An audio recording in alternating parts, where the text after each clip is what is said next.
नमस्कार। कहानी संग्रह में हमारे सभी दर्शकों का हार्दिक स्वागत है। दर्शकों, आज देवोत्थान एकादशी पर तुलसी विवाह की कथा सुनने मात्र से देवी भगवती माता लक्ष्मी की कृपा दृष्टि से आप भी माला माल हो सकते हैं। यह धन प्रदायिनी कथा सुनने से पूर्व अगर आप हमारे चैनल पर नए हैं तो सब्सक्राइब करें, वीडियो को शेयर एंड लाइक अवश्य करें। संपूर्ण जानकारी के लिए वीडियो को अंत तक जरूर देखें। दर्शकों, देवी तुलसी को हम हर प्रिया के नाम से जानते हैं। तुलसी माँ लक्ष्मी का ही अवतार है। किस कारण माता लक्ष्मी को पृथ्वी पर अवतार लेना पड़ा और वे तुलसी का पौधा बन श्री हर प्रिया कहलाई, यही कथा इस वीडियो के द्वारा हम आपके समक्ष साझा कर रहे हैं। एक समय माता लक्ष्मी देवी सरस्वती के बीच आपस में विवाद छिड़ गया कि हम दोनों में सबसे श्रेष्ठ कौन है। इसी बात को लेकर आपस में बहस हो गई। अब इस बात का निर्णय तो होना ही था। अब प्रश्न इस बात का था कि यह निर्णय कौन करे। दोनों श्री हर के पास जाती हैं। उस समय श्री हर योग निद्रा में लीन थे। माता गंगा उनके चरणों में समाहित थी और माता लक्ष्मी, जो हमेशा श्री हरि के चरणों में बैठी रहती थी, उन्हें जगह न मिलने के कारण वे श्री हरि के हृदय में विराजमान हो गईं। ऐसे में जब माता सरस्वती को वहां बैठने का उचित स्थान नहीं मिला तो उन्होंने तिरस्कृत होकर माता लक्ष्मी को श्राप दिया। उन्हें अपने स्वामी से जुदा होकर पृथ्वी पर तुलसी के पौधे के रूप में स्थान मिलेगा और गंगा को भी श्राप दिया। पृथ्वी लोक पर वे मात्र नदी बनकर बहेंगी और पापियों से सर्वदा घिरी रहेंगी। इस पर माता लक्ष्मी भी सरस्वती को श्राप देती हैं कि वे भी मृत्यु लोक पर नदी बनकर बहेंगी। इसी श्राप के कारण मां सरस्वती नदी बनकर पृथ्वी लोक पर बहने लगी। उधर वैकुंठ धाम में माता लक्ष्मी भी अपने किए पर पश्चाताप करने लगी। उन्हें इस बात का भय था कि अब मुझे श्री हरि से बिछुड़ना पड़ेगा। ऐसे में श्री हरि ही उन्हें आश्वासन देते हैं कि माता सरस्वती के श्राप को वो ही तुम्हें मुक्ति प्रदान कराएंगे। अतः श्री हरि की आज्ञा से पृथ्वी लोक के राजा धर्मध्वज, जो लक्ष्मी प्राप्ति के लिए कठोर तपस्या कर रहे थे, उनकी तपस्या से प्रसन्न जब लक्ष्मी माता उनके समक्ष प्रकट हुई, तब मां लक्ष्मी ने उन्हें वर मांगने को कहा। तब राजा धर्मध्वज धन वैभव कुछ न मांगकर मां भगवती लक्ष्मी को ही पुत्री के रूप में मांग लेते हैं। तब मां भगवती ने खुशी खुशी उनकी पुत्री के रूप में धर्मध्वज के यहाँ जन्म लिया। धर्मध्वज ने अपनी कन्या का नाम वृंदा रखा। भगवान श्री हरि की कृपा से वे तत्काल ही कन्या से एक युवा बन गईं। लेकिन वृंदा को इस बात का आभास नहीं था कि वे स्वयं माता लक्ष्मी का अवतार हैं। उनका एक ही उद्देश्य था, तपस्या के द्वारा श्री हरि को प्रसन्न कर मैं उन्हें अपने पति के रूप में स्वीकार करूंगी। यह बात उन्होंने अपने पिता धर्मध्वज को बताई। वे हिमालय पर जाकर ब्रह्मा जी को प्रसन्न कर श्री हरि की प्राप्ति के लिए कठोर तप करेंगी। इतनी कठोर तपस्या महादेव को पाने के लिए माता पार्वती ने की थी। देवी वृंदा ब्रह्मा से वरदान पाने हेतु कठिन तपस्या करने लगी और आखिर वो दिन आया जब ब्रह्मा जी को वृंदा ने अपनी तपस्या से खुश होकर वर देने को मजबूर कर दिया। और जब ब्रह्मा जी प्रकट हुए और देवी वृंदा से बोले कि दैत्य पुत्र शंखचूड़ से विवाह करने के पश्चात ही तुम श्री हरि को प्राप्त करोगी, उसी हिमालय में शंखचूड़ भी ब्रह्मदेव की तपस्या कर रहा था ताकि वह ब्रह्मा जी से अमरत्व का वरदान मांग सके। ब्रह्मदेव शंखचूड़ के सामने प्रकट होते हैं और उसे वरदान दिया। उसकी पत्नी के पतिव्रत धर्म में ही उसका अमरत्व छुपा है। तभी ब्रह्मदेव की प्रेरणा से शंखचूड़ और देवी वृंदा की भेंट होती है, परंतु वह कुछ न कह अपने राज्य लौट आती हैं। अतः देवी वृंदा अपने पिता से इस बात को भी नहीं कहती, क्योंकि वे जानती थी उनके पिता दैत्य राज से विवाह की उन्हें सहमति नहीं देंगे। इधर श्री हरि को प्राप्त करने के लिए ब्रह्मा जी को दिए गए वचन को लेकर वे काफी चिंतित हो जाती हैं और उनका वचन भंग न हो इसलिए वे नर्मदा नदी के जल समाधि के लिए तैयार हो जाती हैं। तभी ब्रह्मदेव वहां प्रकट हो जाते हैं और कहते हैं आत्महत्या घोर अपराध है। इस प्रकार तुम श्री हरि को कभी भी प्राप्त नहीं कर सकती। शंखचूड़ भी तुम्हारे वियोग में बेचैन है, अतः तुम दोनों गंधर्व विवाह कर लो। और इस प्रकार वे दोनों ब्रह्मदेव की उपस्थिति में गंधर्व विवाह कर वृंदा शंखचूड़ के साथ चली जाती हैं। अपनी ससुराल में वृंदा खुशी खुशी रहती हैं। तभी वहां एक दिन अचानक नारद जी पहुंचते हैं और कहते हैं तुम्हारे सुहाग मुसीबत में है, अतः अपने सुहाग की सलामती के लिए वे श्री हरि का व्रत रखें। और देवी वृंदा अपने सुहाग की सलामती के लिए भगवान श्री हरि के 12 मंत्र का जाप करती हैं।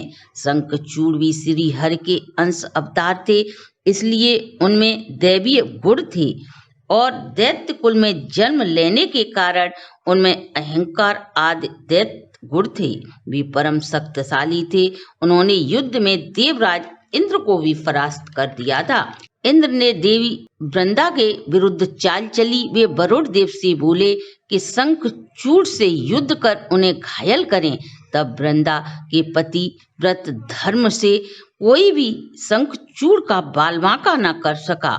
उसने तीनों लोकों पर विजय प्राप्त कर स्वर्ग पर भी अपना आधिपत्य स्थापित कर लिया था, लेकिन वह इस पर भी संतुष्ट न हुआ और वह भगवान शिव पर आक्रमण कर कैलाश पर्वत को भी अपने अधीन करना चाहता था। तब आदि शक्ति भगवती उन्हें चेतावनी देती हैं कि महादेव से वैर उचित नहीं।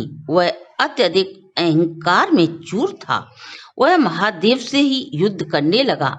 शंखचूड़ की समस्त ताकत का राज उसकी पत्नी के पतिव्रत धर्म में छुपा था, अतः वह जानता था कि मैं नहीं मर सकता, परंतु शंखचूड़ को रोकना नितांत आवश्यक था। तब इस बात के लिए श्री हरि विष्णु को तैयार किया गया और वे शंखचूड़ का रूप धारण कर मन में वृंदा से क्षमा याचना करते हुए देवी वृंदा के निकट गए और बोले, देवी तुम्हारा व्रत सफल रहा। मैं हर युद्ध में तुम्हारे पतिव्रत धर्म से जीवित लौट आया हूँ। जाओ पानी पीकर अपना व्रत का पारण करो। देवी वृंदा शंखचूड़ के भेष धारण किए हुए श्री हरि की आज्ञा का पालन करते ही वृंदा का व्रत भंग हो गया और विष्णु का अंश विष्णु में ही समा गया। इस प्रकार वृंदा का सतीत्व नष्ट होते ही भगवान भोलेनाथ के हाथों से शंखचूड़ मारा गया। देवी वृंदा को इस बात का एहसास हो गया कि यह मेरा पति नहीं और क्रोध में आकर वह बोली, हे नीच, तू कौन है? तूने मेरा पति व्रत धर्म नष्ट किया है। शीघ्र ही श्री हरि अपने वास्तविक रूप में प्रकट हो जाते हैं और उसे समस्त वृतांत सुनाते हैं। सुनते ही वृंदा बहुत दुखी हो जाती हैं और सोचती हैं, जिनकी मैं आराधना करती थी वे इतने पत्थर दिल इंसान हो सकते हैं, ये मुझे नहीं मालूम था। अतः वृंदा श्री हरि को श्राप देती हैं, यह काम कोई इंसान या देवता नहीं कर सकता।